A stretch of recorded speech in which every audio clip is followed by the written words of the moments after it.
गठबंधन के सहयोगी दल की भूमिका क्या रहेगी? चिराग मांझी और कुशवाहा ने गठबंधन को कंफ्यूज करके रखा है। शेयरिंग के समझौता हो या चाहे जो भी कारण रहा हो, ये पहले तय करना होगा कि उनके जिताऊ उम्मीदवार कौन है और किसके रहने से हम जीतेंगे, किसके नहीं रहने से हमें घाटा होगा। कि तेजस्वी यादव ने सब सीटें फाइनल कर ली, अपने लोगों को उतार भी दिया मैदान में। नोरमा ग्रुप, जो सोचता है वो करता है। आपके अपने सपनों का आशियाना। नमस्कार, आप देख रहे हैं भारत लाइव और स्वागत है आपका इस खास कार्यक्रम में। बिहार विधानसभा चुनाव जैसे जैसे नजदीक आते जा रहा है, सियासी हलचल उतनी ही तेजी से बढ़ रहा है। एनडीए के सहयोगी दल अब उनके साथ सिर्फ सहायक भूमिका में नहीं रहना चाहते हैं। आइए जानते हैं इस पूरे मामले को। आज हमारे साथ बाबा मौजूद है और हम इस पूरे मामले की चर्चा करने पे बैठे हैं। तो बाबा, क्या है ये पूरा मामला? देखिए, आपने तो गागर में सागर भर दिया। पूरा मामला बताने से पहले इसको नटशेल में हम लोगों को छोटी छोटी बातों को बताना होगा कि आखिर ये बात अब पूछ क्यों रही है, आपकी उत्सुकता क्यों है इस बात को जानने की जी कि आखिर एनडीए गठबंधन में क्या हो रहा है। आप जी महागठबंधन नहीं पूछ सकती थी, जी आप प्रशांत किशोर का भी नाम ले सकती थी, आप बाकी के दलों का भी नाम ले सकती थी, लेकिन चूंकि एनडीए गठबंधन सत्ता में है, जी इसलिए आपकी उत्सुकता है कि क्या वो सत्ता में वापस आएगा या नहीं आएगा। जी जी पहला सवाल तो आपका यही होगा, क्योंकि जो भी जर्नलिज्म के छात्र हैं, छात्रा हैं, उनकी उत्सुकता आजकल ये कम जानने में होती है। आजकल उन लोगों को ब्लॉगिंग में ज़्यादा मजा आता है, लेकिन हम लोग तो भाई पॉलिटिक्स को जानना चाहते हैं, बिहार को जानना चाहते हैं, बिहार की बातों को जानना चाहते हैं। हम जानना चाहते हैं कि इस देश में क्या हो रहा है, और ये हमारी जिम्मेवारी भी चौथे पिलर के रूप में है। चलिए, आपने बहुत अच्छा कि आपने ये जानकारी लेनी चाहिए कि आखिरकार एनडीए गठबंधन में क्या होने जा रहा है और उसके जी सहयोगी दल क्या करेंगे। जी जी आपने कई तथ्यों को रखा है कि एनडीए गठबंधन के सहयोगी दल की भूमिका क्या रहेगी। वो सिर्फ एक सहयोगी दल के रूप में नहीं, बल्कि और बड़ी भूमिका चाहते हैं। जी निश्चित रूप से आपने देखा होगा कि 90 के दशक के बाद गठबंधन की राजनीति का जो एक सिलसिला शुरू हुआ है, जी उसके बिना इक्का दुक्का आपको राज्यों में नजर आया हुआ कि अपने दम पर सरकार बनी है। इवन कि आपने केंद्र में भी देखा होगा कि लगभग 5 दशक से, जी 4 से 5 दशक हो गए, इस बीच में गठबंधन की राजनीति का एक अपना ही महत्व रहा है। केंद्र में भी जो सरकारें बनी हैं, एक आध दो को छोड़ दिया जाए तो सभी कहीं ना कहीं गठबंधन की ही सरकारें बनी हैं। तो गठबंधन के साथियों का एक बड़ा महत्व हो जाता है, और खास करके 2024 के चुनाव के बाद से तो और ज्यादा ये महत्वपूर्ण हो गया है, जी क्योंकि भारतीय जनता पार्टी 2 चुनाव में 14 और 19 के अपने दम पर सरकार बनाने में सक्षम थी, लेकिन जी फिर भी उसने सहयोगी दलों को अपने साथ रखा, उसने उन्होंने निभाया। लेकिन इस बार उनको सीटें जो बहुमत के लिए चाहिए 272, वो नहीं आया है। 32 सीटों की कमी है और वो उनके सहयोगी दल पूरा कर रहे हैं। ऐसे में जब जिन जिन राज्यों से वो जुड़े हुए हैं, वो अपने अपने राज्यों में अपना हिस्सेदारी भी मांगेंगे। बिहार भी उसी तरह से है। बिहार में भी 5 दलों का ये गठबंधन है, 5 पांडव कहे जाते हैं, जिसमें नीतीश कुमार के बारे में तो बहुत कुछ नहीं कहा जा सकता है, क्योंकि नीतीश कुमार अपनी शर्तों पर राजनीति करते हैं और भारतीय जनता पार्टी भी उनको रिक्वेस्ट ही कर सकती है, आदेश नहीं दे सकती है। जी बाकी के दलों को आदेश दे सकती है और ये कह सकते हैं कि नहीं, आप इतना ही हम आपको देने में सक्षम हैं। जैसे कि आपने देखा होगा 2024 में क्या हुआ। 2024 में सीधे तौर पे आपको नजर आया होगा कि किस तरह से पशुपति कुमार पारस के 4 सांसदों के रहते हुए जी उनको बाहर का रास्ता दिखा दिया गया था, एक भी सीट नहीं मिला था, जी डोमिनेट करना था। जी वैसे ही आपने महागठबंधन की तरफ भी देखा होगा कि तेजस्वी यादव ने सब सीटें फाइनल कर ली, अपने लोगों को उतार भी दिया मैदान में, और तब कांग्रेस को उन्होंने 9 सीटें दिया। उसके बाद एंट्री हुई अलग लोगों की। ये सभी परिस्थितियां इस बात की तरफ इशारा कर रही हैं कि आपने जिन लोगों का चर्चा किया जो एनडीए गठबंधन में है, उसमें चिराग पासवान है, जीतन राम मांझी हैं और उपेंद्र कुशवाहा है। इन लोगों की भूमिका क्या होगी, आज हम लोग का चर्चा का विषय भी यही है कि चिराग मांझी और कुशवाहा ने गठबंधन को कंफ्यूज करके रखा है। जी किस तरह का कंफ्यूजन है, सवाल आपका यही होगा। जी जी आपके सवाल का अगर हम जवाब दें तो कंफ्यूजन यह है कि जब तक सीट शेयरिंग का समझौता नहीं हो जाता है, तब तक ये कंफ्यूजन जो है यथास्थिति कायम रहेगा, बना रहेगा। अब इसमें असल मुद्दा जो है, चूंकि ये तो सबको पता चल गया है कि इस सितंबर का महीना ये लास्ट है, इसमें अंतिम सितंबर के महीने में यानी 16-17 तारीख के बाद किसी भी दिन चुनाव आयोग की मीटिंग हो सकती है और आचार संहिता घोषित हो सकती है। जी तो ऐसी स्थिति में सीट शेयरिंग का समझौता कब होगा? दबाव की राजनीति तो चल ही रही है। ये भी आपने देखा होगा कि सभी दलों ने अपने अपने हिस्से का डिमांड कर दिया है, जी लेकिन 9 मन तेल और आधा वाली बात है।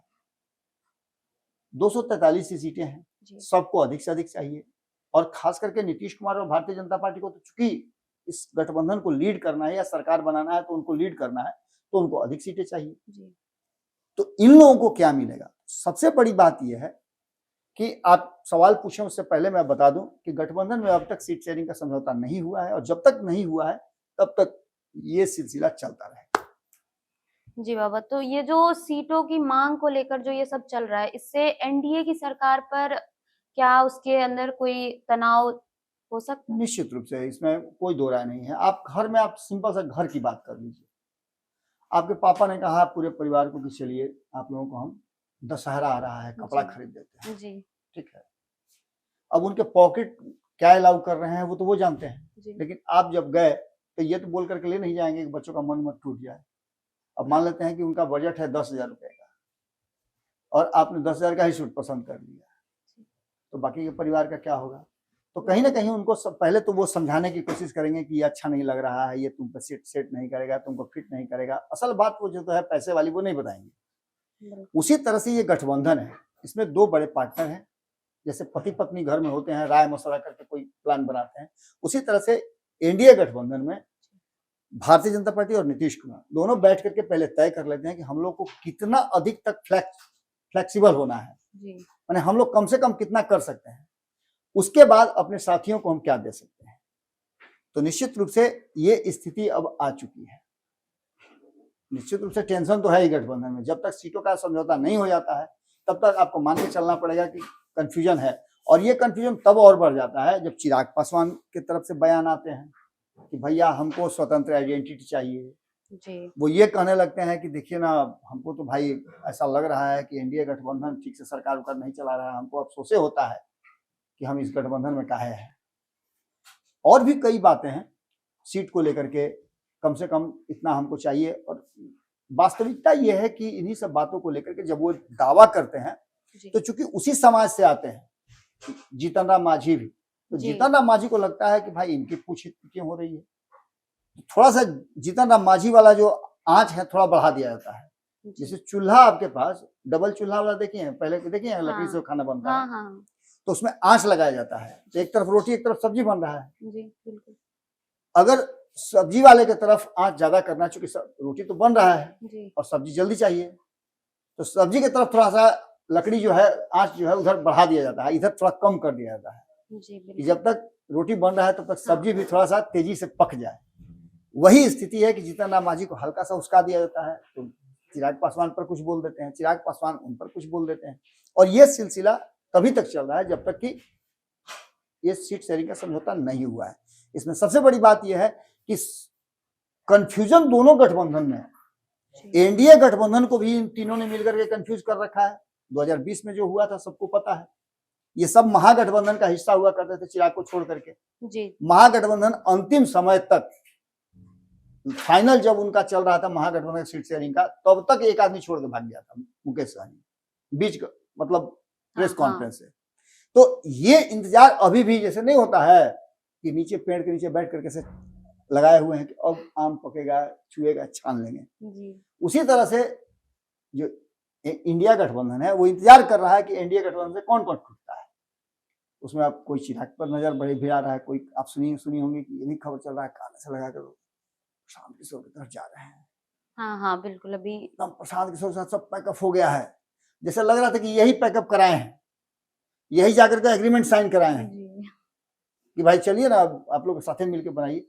देखिए सिंपल सी बात है कि चुनाव से पहले जो परिस्थितियां हैं, हमारे संपादक भी कहते हैं और लगातार हम इस बात की चर्चा भी करते हैं कि वर्तमान जो परिस्थिति है उसमें एनडीए गठबंधन से किसी भी दल के निकलने का चांसेस बहुत ही कम है, एकदम नैरो मार्जिन है।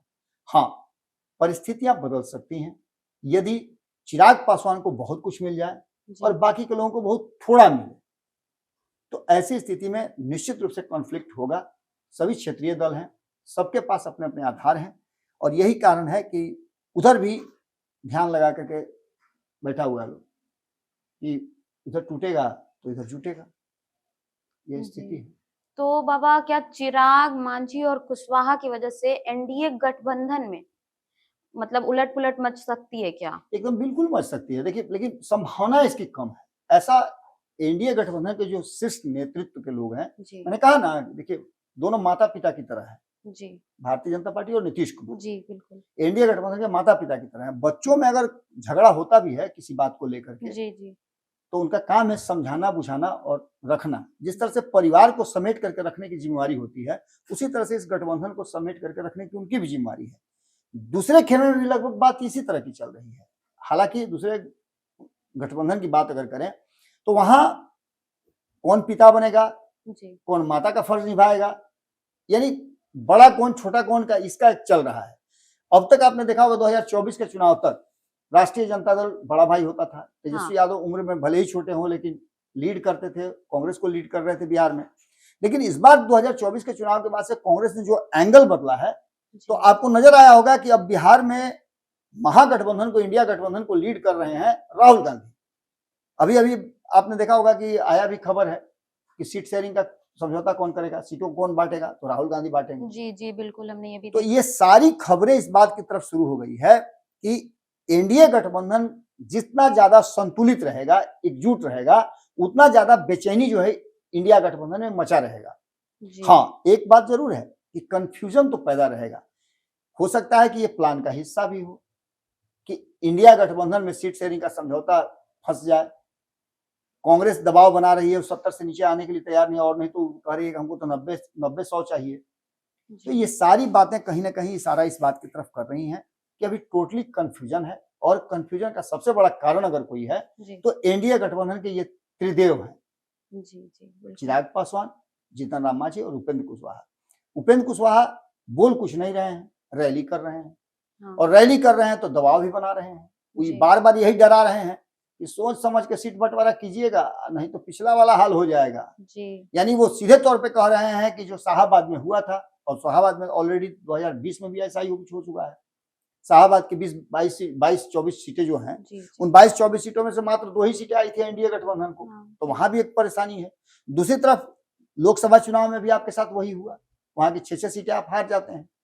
तो ये सीधी तौर पे आप समझ लीजिए कि कहीं ना कहीं एनडीए गठबंधन और इंडिया गठबंधन, दोनों गठबंधन के लिए बहुत क्रुशियल समय है, और इसी को लेकर के बेचैनी बढ़ी हुई है। राजनीतिक गलियारे में ये चर्चाएं तो चलती ही रहेंगी, और राजनीतिक गलियारों की चर्चा का मतलब आप अच्छी तरह समझती हैं कि ये चर्चाएं फैसला नहीं है, और हम जी। उन चर्चाओं पर ही विश्लेषण करते हैं। जी हाँ, बिल्कुल कुछ बातें हैं जो बॉडी लैंग्वेज पर भी होता है, जिसमें ये साफ लग रहा है कि नीतीश कुमार जी ने जैसे ही अनाउंसमेंट कर दिया कि पहले उम्मीदवार का, तो ये अब पता चल रहा है कि वो एनडीए से बाहर नहीं जा रहे हैं। बाकी जिसको जाना है, रहना है, क्या करेगा तो आने वाला वक्त बताएगा। तो ये जो नीतीश और मोदी की जो राजनीति है बाबा, इसका इस 2025 विधानसभा चुनाव में क्या मतलब सफल हो पाएगी? बिल्कुल सफल होना चाहिए। सफलता का कोई मानक नहीं है। जी सफलता का मानक एक ही है कि 122 लेकर के आइए आप सफल है।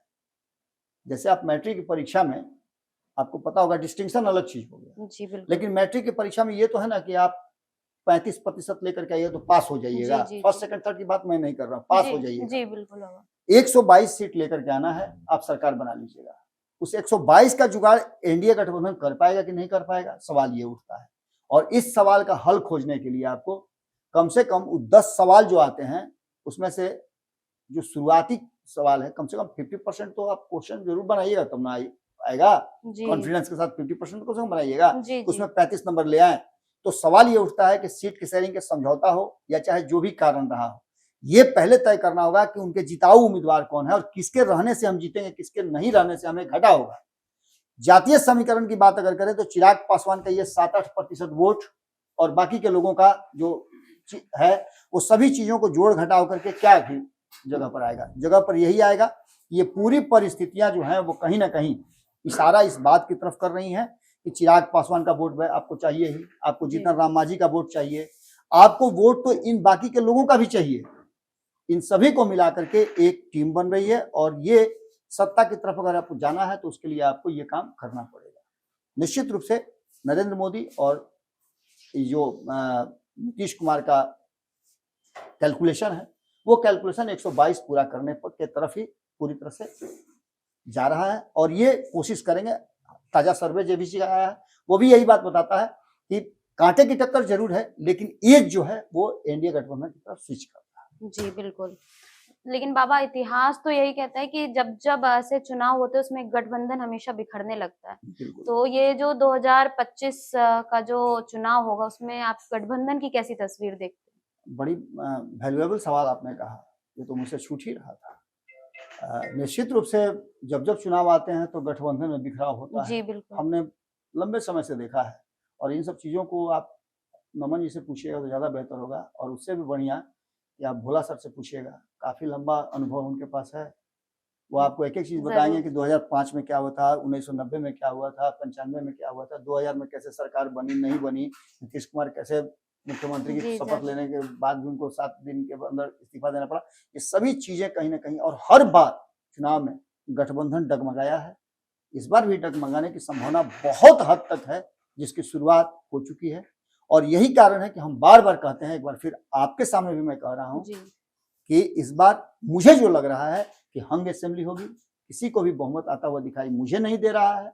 ऐसी स्थिति में एक बड़ा पॉलिटिकल ड्रामा जो है और एक इल्यूजन मुझे नजर आ रहा है 2025। तो जैसा कि आपने सुना कि बाबा ने क्या कुछ कहा, अब देखना यह होगा कि इस आगामी विधानसभा चुनाव में क्या कुछ होता है। फिलहाल के लिए इतना ही। देखते रहिए भारत लाइव। धन्यवाद।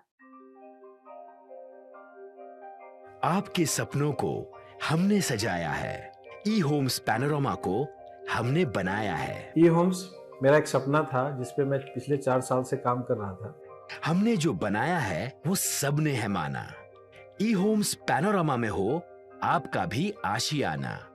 और फाइनली हमने 2021 में इस प्रोजेक्ट को लॉन्च किया। बहुत लोग अप्रिशिएट कर रहे हैं कि पूर्णिया जैसे शहर में, बिहार के, एक तो बिहार की बात करें उसमें भी पूर्णिया जैसे छोटे जगह में इस तरह का लाइफस्टाइल देना, ये सुन के हम लोगों को बहुत अच्छा लगता है।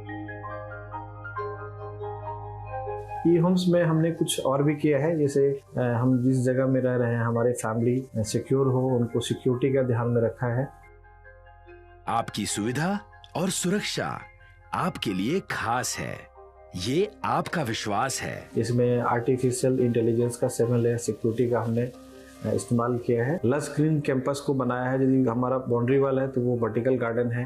ये जितनी भी फैसिलिटी होता है एक इंटरनेशनल टाउनशिप में ई होम्स है, ये हम लोग विश्वास नहीं कर पा रहे हैं। जो भी हमारे मित्र दोस्त या जो भी हमारे बाहर के बाहर आते हैं तो हम लोगों को बहुत अच्छा सुनने को मिलता है और बहुत अच्छा क्रेडिट मिल रहा है। वो सारा हमने सिर्फ एक बिल्डिंग नहीं बनाया, हमें एक बहुत अच्छा लाइफस्टाइल दिया ई होम्स में, और मेरा एक सपना था जिसको मैं आज फुलफिल होते हुए देख रहा हूँ। ये आपका आवास है। ई होम्स पैनोरमा में अब आपका निवास है। E homes panorama, luxurious lifestyle redefined. Panorama group, जो सोचता है वो करता है। अगर ये वीडियो पसंद आई और वह बिहार के राजनीति और बिहारियत से सरोकार रखेनी तो सब्सक्राइब बटन दबा के चैनल के सब्सक्राइब कर ली। ओजे एगो घंटी बा, ओकरा बटन दबा देला से कुल सटीक और मारक खबर रुआ मुफ्त में मिल जाई। अगर रुआ पत्रकारिता के हमनी के नया प्रयोग में सहयोग कर चाहतानी तो ज्वाइन बटन दबा दी। पेटीएम नंबर नोट कर ली 9386 816 700।